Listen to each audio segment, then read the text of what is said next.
Hi you guys, I told you I was going to make a part 2 to the dehydrated bread, but I've also tried it in the oven and it works on a cookie sheet. What I put in this bowl is I put 2 cups of flax milk, even more if you want. Put that on the bottom. I put all my seeds in there, pumpkin seeds, so whatever's inexpensive, because you know how seeds are.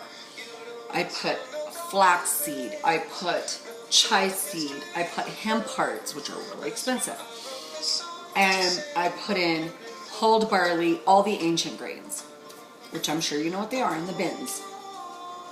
And I mix all that together, and then I add water, and I put like garlic, garlic powder, and then I put like salt, Himalayan salt, and I put pepper and all the things I love, like chili powder, whatever you want. I mix all that together and I put it in the fridge. I do not take it out until it has a hard crust, which is usually 24 hours. And then you mix it up with some other stuff and this is what you get. It's very sticky and it's very clumpy. If it's not sticky, it's not going to spread good. So I accidentally made the spread and people love the spread. Sorry, my music's really loud. People love this spread. I'm not a professional, though 4 people in my family were chefs. So I just kind of go, I don't write it down and stuff, which is awesome. So what I did is I pull it out the next day and I taste it. Because as stuff sits, it sucks up the moisture. And then next thing you know, it tastes like horrible. It tastes like the stuff. You don't want that. You want lots of flavor. More bang for your buck. Now, if you have chopped jalapeños or kale or anything really, a collard green, anything, chop it all up and put it in there, put it in the fridge, wait for your hard crust, and then bada bing. The next morning, after 24 hours, I put in all kinds of stuff. I use tamari, which is low in salt, because I already put my salt in there, and I put in tons of onion. Because you have to remember, when it goes into the dehydrator, it changes the whole flavor. Like, it is absolutely crazy the kind of flavor that it changes to. Now, I ruined tons of breads, and you can make it into like little meatballs. I've done that too. With this consistency, you will never fail. If you use this as your basic recipe. Now, I went without the flax meal, and I'm going to show you what happened. I was like, well, I don't need the flax meal. It's the other stuff. Do you see what I got? Tastes like cardboard. Okay. I don't like that. I don't like that. So, what I've done is I glop it on to the Teflon sheet or put it in a loaf pan because you have the basics of a bread. It's going to be more dense. Put tons of jalapeno, tons of onion, tons of chili powder to taste. Now, you kind of want to up your game on flavorings because once it dehydrates, it sucks up all that stuff and you'll get a cardboard like I did. I have, now, just with that recipe, I have this much, and I have this, plus what's on my Teflon sheet. Now, it's a glob, like this, and what I do is I press in the center, and I go around the edges, and I make it like as round as I can, because remember, you kind of want it to be level, right? Well, when I first learned how to do this, I was going crazy. I mean, one part would be done, the other one wouldn't be done, it would be mushy or sticky, or I couldn't get it to flip. This recipe works for everything. I mean, you can put, I've done onions, I've done chocolate cake with the same recipe, except for minus the onion and the jalapeno. And I put cocoa nibs, and I put agave, and some other really choice things like banana and stuff like that. I made this uber chocolate cake. So it kind of looks like that.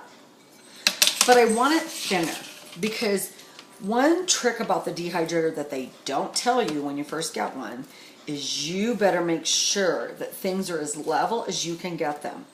Now, if you want to do, a thicker piece of bread, you can do that. Just remember, in the dehydrator, you only have this much space. So these are easier. Now, once you get this all spread out, the reason why I'm not flipping the camera is because it's too big of a pain in the butt. Once you get this kind of worked out and smashed up, it's very gummy. It stuck on me the first time, and then I learned how to do it.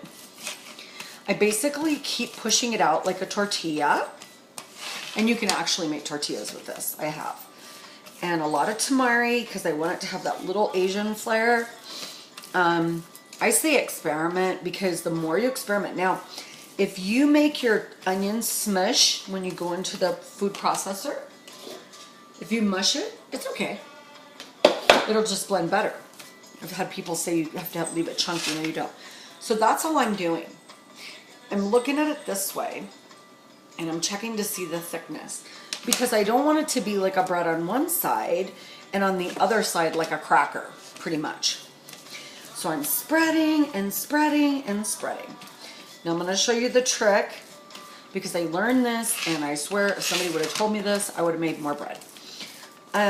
Say I put too much stuff in the center and I can't get it to move. I add little pieces on the edge.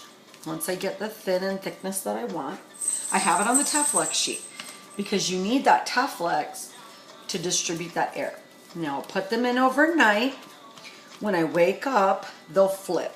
Now with as many seeds as you have, it's going to flip it even better, because it's like a little hard, pliable ball that you have, and so it's going to really pull off that Teflex.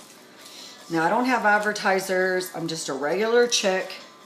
I'm going to be 50, and I became vegan, and these breads are really beneficial to me, and I don't gain weight. I lost 50 pounds. So, and I don't work out. Well, I jump on a jumpy thing. That's kind of cool. So I have one piece here, if you can see it, that's super clumpy. See that side? So I keep working it to the edge. Now, I'm going to show you this. I probably should have done one so you don't have to sit here and watch me do it, but I kind of like people that do it for me, because I want to see the process, and that's how I understand things. And that's the way I learn. Everybody learns their own way. You can get this and stick it in hot water also. That helps distribute it. Now, so pretty. If you have patches, just get a little blob and stick it in there, like your patch in a tire, and you can eat it as you go. Super good. I'm double dipping. This is really good with vegan blue cheese, or I can't imagine it being not vegan. I mean, it is so good. My husband's not vegan, and he eats them. He loves them. And I make them like a fruit lover. Okay, I got one more hole, and then we're done. Okay, here we go. I actually put a lot of chili in this one for my garden. Okay. Now I've got it pretty flush. It's nice and level for me. And I know what consistency I want, and I know what I'm shooting for. And I'm shooting for more of a potato chip thickness, and then the next one I'll do like little breads and stuff like that. That's as simple as it gets. Now, there you go. What I do is I get my finger and I go across the edge like this. I know. And I eat it. Because I'll tell you why. If you leave it there, it gets really dry and crusty. It just falls in the dehydrator anyway. Another thing, you can use your fingers. I mean, I'm the only one that's going to eat these, right? My husband. So who really cares if I double dip? Use your fingers, and if you feel a really thick spot, smush it out. Now, they're ready. Done. Now you can sprinkle paprika, chili powder, you can put garlic powder, you can put basil. I don't like the basil one. It's like, oh my gosh, somebody's calling me on the phone. This is your tray. Here's your onion jalapeno bread. As you can see, it's on the other side. Put it in overnight. Yes, husband, I love you too. Put it, which was the way he's calling me. Put it in overnight. There'll be 4 trays. I don't have the 9 tray one yet. And flip it. You can peel it off too. Let it go for about 4 more hours. cut it with the scissors. Don't use a knife. And put them in a bag and leave them partially open, and you'll have a moist leather. If you want them hard as a cracker, you can leave them in for about another 8 hours and you're good to go. There's your bread. Simple as 1, 2, 3. Have fun, over season, and don't put too much salt. Have a good day. Peace. I told you I was going to post my bread recipe. Have a good day.